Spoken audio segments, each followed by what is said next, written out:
Christina செல்வபுரத்துல இருந்து வரோம். நான் வந்து லவ் பண்ணி தான் கல்யாணம் பண்ணிட்டேன். 10 வருஷமா லவ் பண்ணி கல்யாணம் பண்ணிட்டோம். கல்யாணம் பண்ணும்போது அவங்க வீட்டுல பயங்கர போராட்டமா இருந்துச்சு. அப்புறம் கல்யாணத்துக்கு ஒத்துக்கல, கடைசியில் சம்மதிச்சு ஒத்துக்கிட்டாங்க. கல்யாணம் பண்ணி வீட்டுக்குள்ள போனதுக்கு அப்புறம் எதுக்கு எடுத்தாலும் பிரச்சனை, என்னை எதுக்கு எடுத்தாலும் சண்டை போடுறது, என்னை பத்தி எங்க வீட்டுக்கார்ட்ட சொல்லி கொடுக்கறது. 2 வருஷமா பயங்கர போராட்டமா இருந்துச்சு. கடைசியில் எனக்கு ஒரு குழந்தையும் உண்டாச்சு. சரின்னு 1 வருஷம் பேசாம இருந்தாங்க.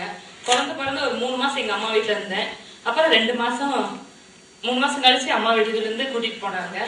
கூட்டிட்டு போனதுக்கு அப்புறமே என்னை பத்தி இல்லாத போலாத வேணுமே குழந்தை அப்படி பண்ற இப்படி பண்ற எதை என்னமோ சொல்லணுமோ எல்லாமே சொல்லி கொடுத்தாங்க வீட்டுக்கார்ட்ட. அப்புறம் ஒரு 2 மாசம் திருப்பி பிரச்சனை பண்ணி எங்க அம்மா வீட்டுக்கு அனுப்பிவிட்டாங்க. எங்க அம்மா வீட்டுல திருப்பி 2 மாசம் இருந்தேன். திருப்பி 2 மாசம் கழிச்சு திருப்பி வந்து கூட்டிட்டு போனாரு. கூட்டிட்டு போனவர் எதுக்கு எடுத்தாலும் பிரச்சனை பண்றேன்னு அவர் இல்ல, ஒரு டைம் வெளியே போயிருந்தாரு. ஒரு பெரிய பிரச்சனை பண்ணி எங்க மாமனாரு மாமியாரு கொழுந்தனாரு 3 பேர் சேர்ந்து என்னை அடிக்க வந்தாங்க. அடிக்க வந்து நான் கதை சாத்தி வீட்டுக்குள்ள உட்காந்துட்டேன். வெளியே போனவர்கிட்ட போன் பண்ணி சொன்னதுக்கு வந்தாரு.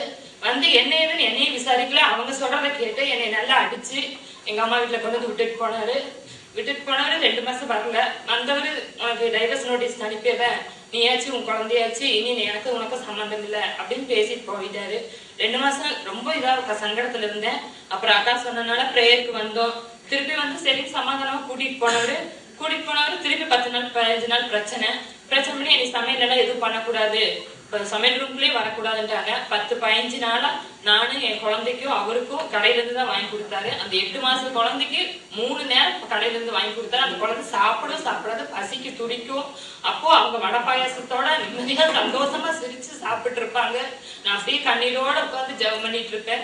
15 நாள் கழிச்சு எனக்கு ரொம்ப முடியாம எங்க அம்மா வீட்டுல திருப்பி கொண்டு வந்து விட்டாரு. அக்கா வீட்டுல தான் கொண்டு வந்து விட்டாரு. அக்கா வீட்டுல இருந்து அக்கா தான் சொன்னாங்க, பிரதர் இருக்காரு, வா பிரேயர் போலான்னு. 9 வாரம் போகணும், பிரேயர் பண்ணிக்கலாம், பிரதர் இருக்காரு அப்படின்னாங்க. சரி, அவரு வராதனால சரி நானும் 7 வாரம் வந்தேன். 7 வாரத்துலயே அவர் மனசு மாறி சரி தனியா போயிடலாம், வீடு பார்த்தாச்சு, அட்வான்ஸ் பண்ணியாச்சு, நம்ம தனியா போய்க்கலாம்னு சொல்லிட்டாரு. அதே மாதிரி பிரதர் சொன்ன மாதிரி பிரேயர் பண்ணி பைபிள் வாசகம் எல்லாம் படிச்சுட்டு இருந்தேன். பைபிள் வாசகம் படிச்சு அதே மாதிரி அவர் மனசு மாறிட்டாரு. தனியா வீடு பார்த்து தனியா போனோம். அதே மாதிரி வீட்டுக்கு தேவையான எல்லா சாமானுமே எனக்கு புதுசா எங்க வீட்டுல இருந்து கல்யாணம் பண்ணி கொடுக்கும் போது எனக்கு எதுவுமே வாங்கி தரல. அவங்க வீட்டுக்கு போகும்போது எனக்கு எதுவும் இல்லை. இப்ப தனியா வீடு கொடுத்தனம் போய் ஸ்டவ்ல இருந்து எனக்கு என்னென்ன வேணுமோ மளிகை சாமானம், பாத்திரம், சமையல் பாத்திரம், fridge, washing machine, grinder, mixie, TV அதோட எல்லாமே புதுசா ஆண்டவர் வாங்கி கொடுத்திருக்கிறாரு. ஆண்டவருக்கு சாட்சியா சொல்லுவேன், எப்பவுமே நான் ஆண்டவருக்கு சாட்சியா இருப்பேன்.